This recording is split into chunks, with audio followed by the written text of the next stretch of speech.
जिंदगी भर जैसे देहना छुबाइल दित बाट तुम आके आगिएरा जिंदगी भर जैसे देहना छुबाइल दित बाट तुम आके आगिएरा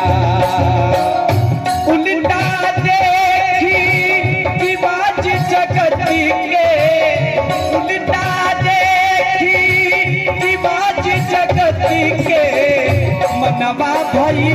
में रागिएरा जिंदगी भर जैसे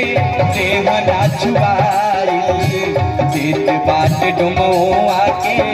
आगिएरा जिंदगी भर जैसे देहना छुआइल चित बाट डुमोआ के आगिएरा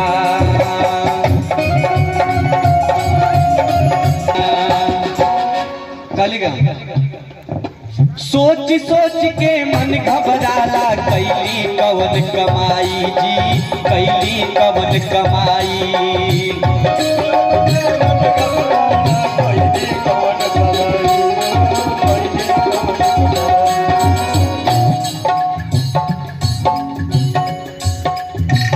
देखिए आप शिव पासवान आपकी तरफ से पुरस्कार का आशीर्वाद स्वरूप स्वागत कर सबके सोच सोच के मन घबराला कैली कवन कमाई जी कैली कवन कमाई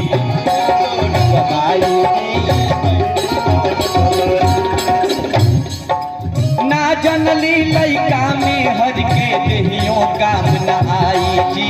देहियों काम न आई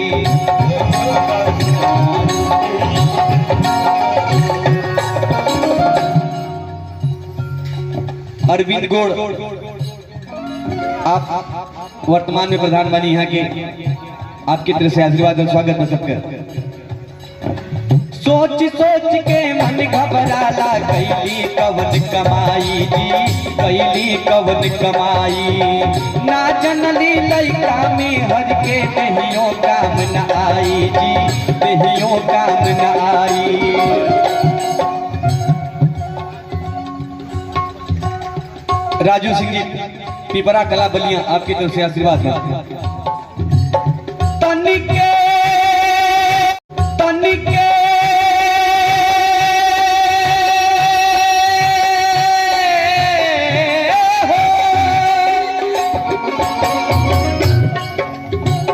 तनिके कुली का पारा चढ़ गईले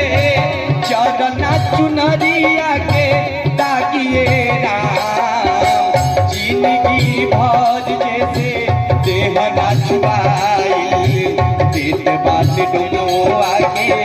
आगे